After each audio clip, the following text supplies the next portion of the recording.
Couture everybody, Coach Rab here and welcome to another Kilted Chess Noob episode. My name is Coach Rab. I am not a chess coach, not even close. I'm a health and wellness coach that happens to love chess, and my goal this year is to improve my overall game so I can enjoy playing it more often if you like. And I'm documenting my journey on this channel so that if you're interested in taking up chess, this might be a path to success. We'll see. I've definitely improved so far. It's whether I continue to improve, who knows. Now today's episode is all about choosing an opening. Now I've been waffling on about this and flirting with the idea of doing a video on this for quite some time. The reason I haven't done a video on this up till this point is I just don't feel like my knowledge is deep enough to really do it justice, but I'm going to give it a good crack today. Maybe a year or two down the line, if I'm still doing this channel, I might be able to do an even better video where I actually know what I'm talking about, right? So first and foremost, when I first came back to chess, the classic thing, you know how the pieces work if you've ever played it in the past. If you're completely new, then you learn how the pieces work, and you typically just like charge, get your pieces up the board, and you try and take things. But then as you go along, you start to realize that you lose games because you get in bad positions. So there is a section of the game in chess known as the opening. Typically, you've got the opening, the mid game, and then the end game. Now, the openings, or the goal of the opening, is to set yourself up for success. Just nice and simple. Set yourself up for success. And if you get all your pieces in the right place, it means that both you can set up a good offense and you're then quite safe defensively as well. There are certain opening principles, or my understanding of it, that you've got to take into account. So first and foremost, you're trying to basically take charge of the center. Well, most openings do, because if you take charge of the center, you can control more space of the board and you can dictate what's happening, or certainly easier to. So that's one of the opening principles, which is why it's often that white will play e4 or even d4, trying to just take charge into the center right off the bat. That's a very, very common opening. Other sort of opening principles you take into account are knights before bishops, because your knights can jump out, then you get your bishops, and you develop things called pawn chains, which we'll discuss as we go through the video as well. It's usually a mistake to get your queen out too early. Usually there are some tactics that do that, but generally being one of your most valuable piece bar your king, you don't want to bring your queen out too early. And then another rule of thumb is you're trying to castle usually by move 10. Those are sort of generic rules. Now, there are openings, and there's lots of different openings. I only know two, right? So my knowledge is zilch at the moment. But there's lots and lots of different openings, and some of them break the odd principle here and there, but it ends up in a better position. The key thing for me with the opening is you get into familiar territory, right? So I'm going to take you through my opening for black, which is known as the Caro Kann. I love this opening for lots of different reasons. It causes problems for my opponent. It gives me good attacking possibilities as well. And I've rehearsed it and practiced it so much that I'm familiar with it. I wouldn't say I'm great at it, but I'm familiar with it. Therefore, I feel more comfortable when I'm playing. So the Caro Kann, as I'll demonstrate here, is working off the C pawn. So generally speaking, let's just say, for example, what we're doing here, let's just see how this works. Let's just see, what we're doing analysis we want. So might push the, if white opens with the E pawn, I would push forward. This is common into this position here. So this diagonal we've got here, or this pawn structure, is often referred to as the Caro Kann defense. You can see up here on the right hand side that the game analysis recognizes that. Now, as you probably imagine, there's so many different variations of what your opponent can do, and you can't control what your opponent can do. So it's important to recognize that, or become familiar with all the different variations of your opening. Now, Bobby Fischer, the great Bobby Fischer, he made a statement about modern chess, which I happen to agree with. He said the problem with modern chess is it's a lot of memorization. That's why Bobby Fischer went on to create Fischer 960, which is known as freestyle chess today, when the back row is randomized. But he did have a point, because a lot of my success I've had in winning games recently is because I've memorized these openings, and there's certain pathways. So for example, in this position here, I've just played. Now, if my opponent takes my pawn, I know through my rehearsal and planning, that becomes what's known as the exchange variation of the Caro Kann. and I take back. Okay, and there's a whole bunch of drills based on that. If he hadn't taken in that position, for example, if he decided to push, then that becomes what's known as the advanced Caro Kann. Now, this is not a video to teach you the Caro Kann. I'm not knowledgeable enough to teach you. What I'm trying to point out here is that depending on what your opponent does, it gives you a whole different variation line that you ideally would have memorized or familiarized yourself so you know what to do. Because there's different things you do in different situations that changes how you play. Now, I'm just going to then run you through, say, the advanced Caro Kann, for example. So the advance is when they've pushed that pawn, I then push. Now, if, for example, they bring out their knight, I will then likely take. If they take, I will then take again. They take, and I'll end up in a position like this. Now, I know that's long and waffly. You're like, whoa, what happened there? That is just a bunch of things that I've learned based on that particular variation. Now, when you take it, you choose an opening. Whatever opening makes sense to you. There'll be a bunch of variations depending on what your opponent does, right? And it's about recognizing or familiarizing yourself and then practicing and rehearsing. So for myself, I went to, there's a YouTuber called Gotham Chess, Levy Rosman, got his book behind me back there.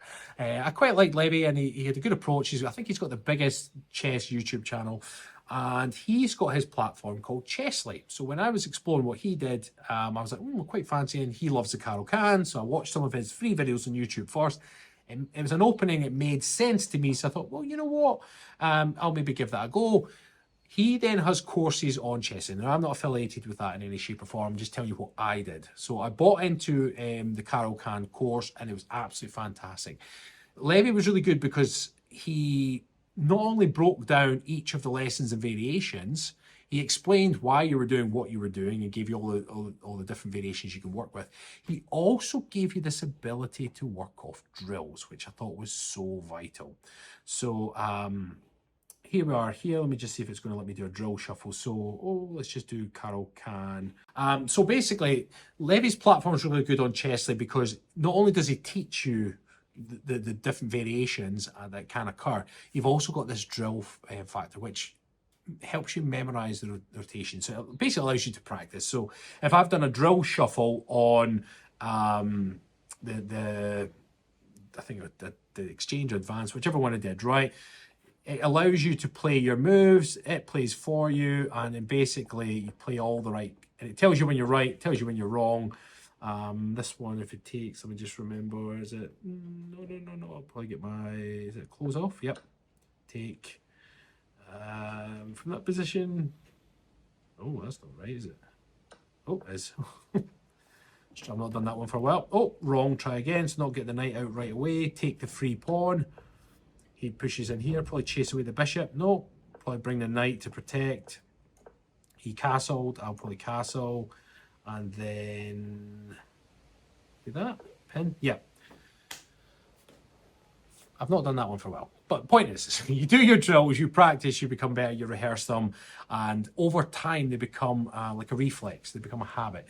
So practicing drills daily of different openings. Now, the Caro Kann has the advanced Caro with a bunch of variations, the exchange, it's got the two knights, it's got the classic line as well, it's got something known as the Panov. There's a lot of combinations.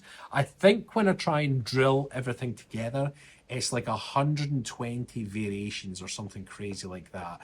And it's very, very hard to memorize them all, but if you try and memorize the basic principles of each one, then what you can do is you say, like, you know what you're trying to achieve in any given position. So, oh God, I can't remember this one. Maybe that, maybe. Yep. And pull back probably. He comes in, push here, takes, no, only that one. No, let's try again. I can't remember. I'm not going to be take with the queen, so this one? No. Where's the hint? All right. Check. Take, and that. There we go. as I say, the more often you drill them, the more familiar you become with them, and you're like, right, great, they all make sense to you. So that was first and foremost how I did it. So I chose an opening. You choose any opening you want, one that makes sense to you. Then you look for a coach or a platform that you can rehearse them. Now, whilst there is stuff on YouTube, I don't doubt it. You know, I searched it myself. I've noticed the stuff on YouTube will give you enough. It'll flirt with you enough for the opening that you think, I like this, but it doesn't give you all the variations. So choose yourself a platform and then go from there. I really enjoyed Levy because he broke down each one. And typically when I get up in the morning, I choose one of the chapters and I drill it. You can tell I haven't drilled that one recently, but I roughly drilled it. But you drill it, you rehearse it, you practice it. And it means that when you're playing your games, your opponents will likely play something that you're used to. And you're like, great, I know I'm in familiar territory. I know what to do. From there, I also progressed. So there was another platform I came across known as Lotus Chess. I think I got it as an advert on one of my chess videos. It's two brothers. I think their rating is around 2,000, give or take. And they developed this thing called Lotus Chess, which I don't think I can get it on my computer, but I think I got it on my phone. And the interesting thing about Lotus Chess for learning openings is that it gives you snapshots of positions, and then you have to play the best single move, right? So it shows you, it teaches you the openings. It claims to be the fastest and easiest way to learn openings. I would dispute that slightly because I loved it because I'd already done Levy's course. So when I was then on Lotus Chess and they were saying, give you a snapshot, play the best move, I was like, oh, I recognize this. And what it started to do was get you to recognize the situation as it appears. And it was more like a revision tool for stuff I'd already learned. If I hadn't done Levy's course first, I don't know how useful Lotus Chess would have been. Lotus Chess is a monthly subscription done on like your in-app purchases. It's very affordable, as is Levy's Chessly. But Lotus Chess was really useful, loads and loads of different openings. And what it also does, it's got this ingenious little system where you saw there on Levy's, I get it wrong, I just have to keep repeating it till I get it right, okay? But what Lotus Chess does is it gives you a snapshot. When you get it wrong, it goes into red. They've got like a traffic light system, red, amber, and green. If you get it right first time, I think it goes straight to green. So it gives you a whole bunch of things and you work your way through. But if you keep getting it wrong, it becomes red. A red, I think you have to get it right 2 or 3 times before it turns amber. And then you have to get it right twice on amber for it to turn to green. So it keeps working through different variations and it gets frustrating, but you eventually get it. You're like, oh, great. And you start to recognize situations. And as I said, because I'd already had a good understanding of the openings that I'd practiced, when I then went to Lotus Chess, I found that really, really useful. So both Chessly and Lotus Chess have a huge library of different openings. There's some famous ones. So for most people that have got into chess in recent times, there's the Queen's Gambit. Okay, you've got accepted and decline. That's variations of the same one. There's the Scotch opening. There's the Italian defense, Scandinavian. The one that was in Harry Potter was either the Sicilian or the Scandinavian. I can't remember. I watched a video and somebody told me what it was. It made sense. But the point is there's lots of different openings for both black and white. That is what I use for black, and I rehearsed all that first. The reason I went with the black opening first is that when I was playing games as white, I was doing okay. When I was playing as black, I was just doing tragic. So I learned the opening with black and actually became quite good at black. And then I worked backwards and then I picked up an opening from white. So you choose an opening, you understand what you're trying to achieve in an opening, which is basically develop your pieces. Okay, if your pieces are on the back line and undeveloped, it does no good. They're not in any attacking form. So you want to try and take the center. Usually knights come out before bishops, but not always. You want to get your pieces in play. You want to castle, and in a perfect world, you do what's called connecting the rooks. So if you connect the rooks, basically it means that you've usually moved your queen out of the way, and your rooks can work in a buddy system. They're much more powerful that way. Once you've done that, you can then really go on attack. Now, there are some coaches out there that say you really shouldn't go on an attack unless you've fully developed, and then you go. There's some little tactics and things you can do that allows you to go on attack early. I have often gone on attack really early because my opponent's made a mistake, but some other coaches will say, well, if your opponent breaks the rules, then you can too, kind of thing. But ultimately, if you get a good opening, it gives you a good base, good foundation to then push forward. My advice is, again, this is something I've done and this has improved my game dramatically, choose an opening Then get a platform, whatever that may be. I recommend there's Chess is really good for it. There are other platforms. Learn the opening properly, like rehearse the different variations and then drill them. Hence Lotus Chess I thought was great for drilling. Chess is great for drilling. Practice, practice, practice. Play against bots. Get yourself into familiar territory, and from that perspective, if you get your foundation right, it goes a long way to winning more games, certainly. So pick an opening, study it, drill it, win more games. Hope that helped. Next episode, or maybe not in the very next one, but the one after that, I'll then show you my opening for white, which I quite like. I'm getting more fond of. There's less variation, so it's faster to learn, and it's an easier setup, I think. The Caro Kann, I feel, is quite a complicated one. There's a lot of variations and trouble. Maybe that's the same with all black openings. I don't know, because you go second. The white openings, you control a lot of the narrative, so maybe that's why. We'll see. But windy. So yeah. But anyway, hope you enjoyed this one. If you can take something from that, then that would be great. If it improved your chess, fantastic. All right, everybody. Have an awesome week. Bye-bye.